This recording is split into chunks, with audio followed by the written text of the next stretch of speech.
বিহারে এসআইআরে বাদ গিয়েছে 47 লক্ষ হিন্দুর নাম, 3 জন রোহিঙ্গা আর মাত্র 78 জন মুসলিমের নাম বাদ গিয়েছে। আসামের ডিটেনশন ক্যাম্পে বন্দী আছেন 19 লক্ষ হিন্দু। পশ্চিমবঙ্গের বিজেপি নেতারা বলছেন মতুয়া কার্ড, হিন্দুত্বের সার্টিফিকেট এসব কিনলেই নাকি ভারতের নাগরিক হওয়া যাবে, অথবা সিএএতে আবেদন করলেই ভারতীয় নাগরিকত্ব পেয়ে যাবে বাংলাদেশ থেকে আসা নমশূদ্র, মতুয়া, রাজবংশীরা। আর এই নির্বাচন কমিশন চুপি চুপি ব্রাজিলিয়ান ঘুষপেটিয়া ঢুকিয়ে বিজেপির হয়ে ভোট চুরি করছে। অন্যদিকে দেখুন, অন্যদিকে বাংলার বিজেপি নেতারা প্রত্যেকবার আশ্বাস দিচ্ছেন হিন্দুদের নাকি কোনো ভয় নেই। তাহলে বিহারে 47 লাখ আর আসামের 19 লাখ অর্থাৎ 66 লাখ হিন্দু আজ কেন বিপদের মুখে, তার উত্তর দিতে পালিয়ে যাচ্ছেন কেন বঙ্গ বিজেপির সব বীর পুঙ্গবেরা? রাহুল গান্ধী নির্বাচন কমিশনকে প্রশ্ন করছেন হরিয়ানার ভোটার লিস্টে কিভাবে ব্রাজিলিয়ান ইনফ্লুয়েন্সার বা মডেল যাই বলুন না কেন সে ঘুষপেটিয়া ঢুকে পড়ে হরিয়ানার ভোটার লিস্টে। নির্বাচন কমিশন উত্তর দেওয়ার আগে সুকান্ত মজুমদারকে কেন সাফাই দিতে হচ্ছে কমিশনের হয়ে, বা দালালি করতে হচ্ছে যে এরকম ভুলচুক হয়ে যায়? আজকের এক্স ফ্যাক্টরে এরকমই বেশ কিছু অপ্রিয় প্রশ্ন করতে চলেছি আপনাদের সামনে।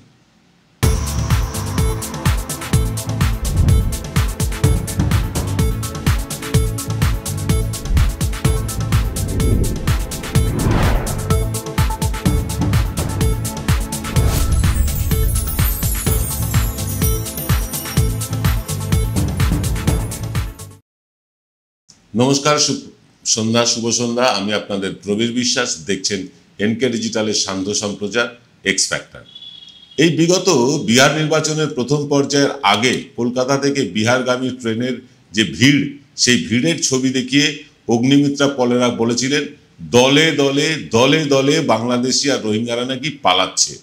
একটি টেলিভিশন চ্যানেল যারা চোখে চোখ রেখে কথা বলে তারা এই বিহারগামী মানুষজনের বাড়ির ছবি দেখাচ্ছেন, সেখানে তালা ঝুলছে, তারা নাকি সবাই রোহিঙ্গা, সবাই নাকি বাংলাদেশি, অথচ তারা যে বিহারের লোক সেটা পরে প্রমাণিত হয়ে গিয়েছে। যাকে আবার বিহার ভোট মিটতে না মিটতেই বিহার থেকে আসা যে ট্রেন ভর্তি করে আসছে যারা, তারা নিজেদের বর্তমানে যে কর্মস্থল সেই কর্মস্থলে ফিরেও আসছেন। অগ্নিমিত্রারা কিন্তু সেই ছবি দেখিয়ে কথা বলার মুরদ দেখাতে পাচ্ছেন না যে যারা চলে গেছিলেন তারা আবার ফিরে এসছেন। বঙ্গ বিজেপির নেতারা স্পষ্ট করে মতুয়া, রাজবংশী আর নমশূদ্রদের কিছুতেই জানাচ্ছেন না যে আগামী 2026-এর বিধানসভার নির্বাচনে তারা সবাই ভোট দিতে পারবেন কি পারবেন না। সারা রাজ্যে সব মিলিয়ে প্রায় 1.5 কোটি মতুয়া, নমশূদ্র আর রাজবংশী ভোটার আছেন, 1.5 কোটি, যার মধ্যে 1,20,00,000 হচ্ছেন মতুয়া সম্প্রদায়। দিনের পর দিন এই মানুষগুলোকে নাগরিকত্ব আজ দেব কাল দেব এসব বলে ঝুলিয়ে রেখে আজ যখন রাজ্যে এসআইআর এর প্রক্রিয়া চালু হয়ে গিয়েছে, তখন সেই সময় কেন সিএএতে নাম তোলার গাজর ঝুলিয়ে ধানাই পানাই বকছেন শান্তনু ঠাকুরেরা? মতুয়াদের সাথে এই বিশ্বাসঘাতকতা কেন করলেন আপনারা? কেন ওই মতুয়া কার্ড, হিন্দুত্বের সার্টিফিকেট বিক্রি করলেন? এবং বিক্রি শুধু করলেন না, ঠকালেন রীতিমতো আপনারা। আর এখন বলছেন সিএতে আবেদন করলেই পরের বার থেকে ভোট দেবার অধিকার পেয়ে যাবে মতুয়া সম্প্রদায়ের মানুষজন। এসব ঢপবাজি কেন? যদি এটাই ছিল মনে, তাহলে সিএএ আইন পাশ হবার সাথে সাথেই ক্যাম্প করে সব মতুয়াদের ফর্ম বিলি করে নাগরিকত্ব পাইয়ে দিতে কি অসুবিধা ছিল আপনাদের? আজকে কেন সিএএ নাগরিকত্বের জন্য ফর্ম বিক্রি করতে হচ্ছে আপনাদের ক্যাম্প করে? আজ এসআইআর এর জন্য সবচেয়ে বিপদের মুখে ঠেলে দিয়েছেন এই বিজেপির নেতারাই মতুয়া, নমশূদ্র আর রাজবংশীদের। আজ ভোটার লিস্ট থেকে নাম বাদ গিয়েছে, কাল হয়তো Aadhaar card, PAN card, passport, bank account থেকেও আর নাম থাকবে না। এর কোনো গ্যারান্টি নেই। বিজেপি নেতারা দেবেন এই গ্যারান্টি যে যাদের নাম ভোটার লিস্ট থেকে বাদ গেল তাদের বাকি সব বজায় থাকবে? সব বিজেপি নেতারাই এক বাক্যে বলবেন হ্যাঁ আমরা সেই গ্যারান্টি দেব। তাহলে সরাসরি প্রশ্ন আপনাদের, আসামের 19 লাখ হিন্দুদের জন্য সেই গ্যারান্টি দেননি কেন? বাংলাদেশে হিন্দু অত্যাচারিত হলে যাদের বুক ফেটে যায়, যাদের চোখের জলে ভেসে যায় বাংলা, তাদের আসামের 19 লাখ হিন্দুদের জন্য হাউতাশটুকু করতে দেখি না কেন আমরা? আরও বেশ কিছু অপ্রিয় প্রশ্ন দেশের শাসক দলকে করতে চাই। তবে ছোট্ট একটা বিরতি নিচ্ছি, ফিরছি বিরতির পর। এবার সাধ্যের মধ্যেই হবে মধ্যবিত্তের স্বাদ পূরণ। নতুন বাড়ি, নতুন স্বপ্ন, সুখের নতুন অধ্যায় শুরু হোক এই উৎসবে। Ashoka group, রিডিফাইনিং realty. ফোন করুন 9163502850।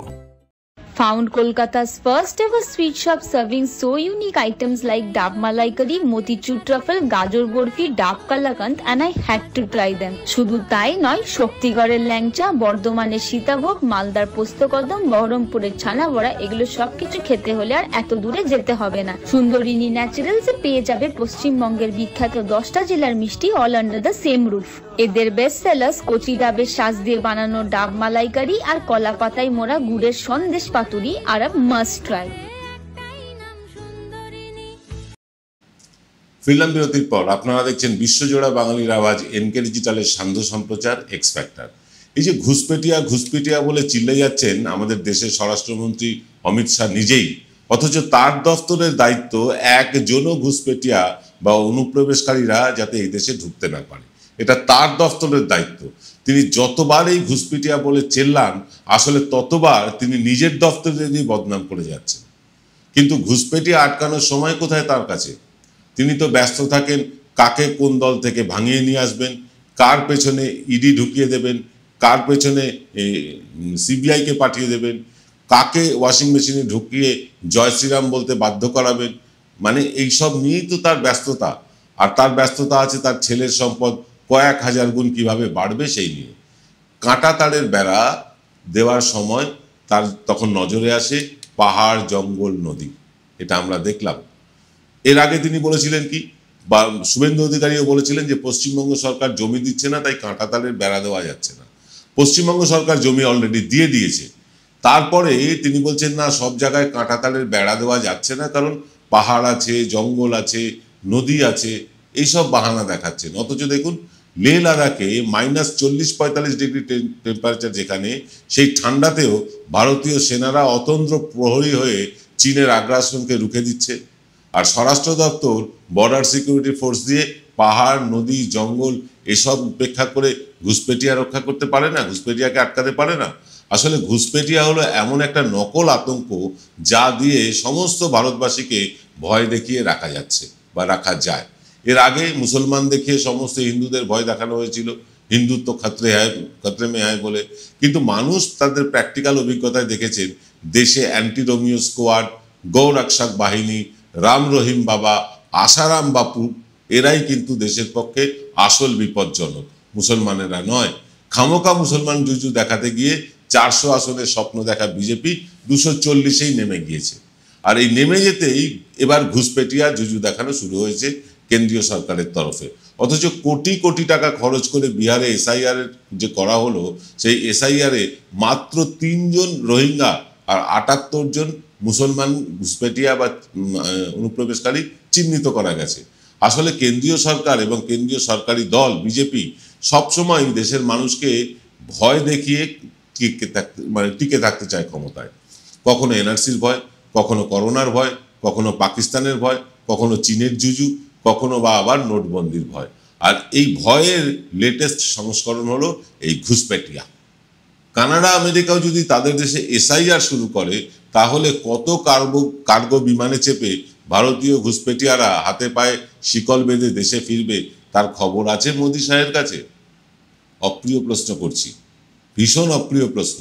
বিজেপি তখন বলেছিল বা এখনো বলে যাচ্ছে হিন্দুদের নাকি কোনো চিন্তা নেই। তাহলে আসামের ডিটেনশন ক্যাম্পে 19 লাখ হিন্দুদের কেন ছেড়ে দেওয়া হচ্ছে না? কেন তাদের বন্দি করে রাখা হয়েছে? রাজ্যে রাজ্যে নতুন করে ডিটেনশন ক্যাম্প তৈরি করে কাদের ঢোকাতে চাইছে সেখানে বিজেপি? অসমের মতো হিন্দুদের?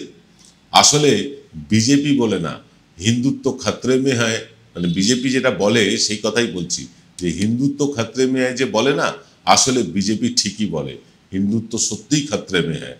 তারাই হিন্দুদের ভোটার করে দিয়ে ডিটেনশন ক্যাম্পে হিন্দুদেরকে আটকে রেখে হিন্দুদের কাছে বিরাট বিপদের কারণ হয়ে উঠেছে। সবচেয়ে বেশি বিপদে ফেলেছেন বিজেপি হিন্দুদেরকেই। এইবার মানে তারা বিজেপি উদ্যোগ নিয়েছে মতুয়া, রাজবংশী আর নমশূদ্রদের ভোটার করে দিতে, অর্থাৎ ভোটার তালিকা থেকে বাদ দিতে। এসআইআর এর মূল উদ্দেশ্য কিন্তু এখন পরিষ্কার হয়ে গিয়েছে। আপনারা কি ভাবছেন এসব নিয়ে? কমেন্ট করে লিখে জানান আমাদের। কারণ আমরা মনে করছি এই যে পশ্চিমবাংলায় এসআইআর করার আসল উদ্দেশ্য হচ্ছে মতুয়াদের, রাজবংশীদের এবং নমশূদ্রদের, যারা বাংলাদেশ থেকে প্রাণের ভয়ে এপারে পালিয়ে এসছেন, তাদেরকে ভোটার লিস্ট থেকে প্রথমে বাদ দেওয়া। এটা হচ্ছে তাদের প্রথম উদ্দেশ্য এসআইআর এর। এরপরে বিজেপি নেতারা বলছেন তারা সিএএ করে নাগরিকত্ব দেবেন। সিএএ করার বা সিএএ তে আবেদন করার মানেই হচ্ছে যে আমি এদেশের নাগরিক নই, আমাকে নাগরিকত্ব দাও। নাগরিকত্ব কে দেবে? আমাদের দেশের সরকার। কখন দেবে? যখন দেখবে যে সেই মানুষটি ধর্মীয় উৎপীড়নের কারণে এসছেন। এবং শুধু তাই না, বাংলাদেশে বা যে দেশ থেকে এসছেন সে দেশের থানায় যে তিনি এফআইআর করেছিলেন সেই এফআইআর এর কপিও দেখাতে হবে। তার ফলে কি হবে জানেন? এই যে 25,000 সিএতে আবেদন হয়েছে, তার মধ্যে মাত্র 350 লোক নাগরিকত্ব পেয়েছে। এই মতুয়াদের ক্ষেত্রে, রাজবংশীদের ক্ষেত্রে, নমশূদ্রদের ক্ষেত্রেও তাই হতে চলেছে। হয়তো কয়েক লক্ষ মতুয়া আবেদন করবেন সিএতে, কয়েক লক্ষ নমশূদ্র রাজবংশীরা আবেদন করবেন, আর পাবেন কত? ওই মেরে কেটে 350, 400, 500 জন। বাকিদের ঠাঁই কোথায় হবে? বাকিরা কোথায় যাবে? তারা কি অন্য দেশে ফিরে যাবে? না, অন্য দেশে তাদের গ্রহণ করবে না, তাদের ঠাঁই হবে সেই ডিটেনশন ক্যাম্পে। রাজ্যে রাজ্যে তাই ডিটেনশন ক্যাম্প তৈরির নির্দেশ চলে গিয়েছে কেন্দ্রীয় সরকারের তরফে। তাই এখনই সাবধান হন। এই রাজনৈতিক দলটাকে যতটা ভরসা মতুয়া, নমশূদ্র এবং রাজবংশীরা করেছেন, আজকে ততটাই ভরসা উঠে গিয়েছে তাদের। আর বাকি যারা হিন্দুত্বের নামে বিজেপিকে সমর্থন করেন, তারাও বুঝে নিন যে হিন্দুদের আসল শত্রু কারা। আজ এই পর্যন্ত। সকলে ভালো থাকবেন। শুভরাত্রি।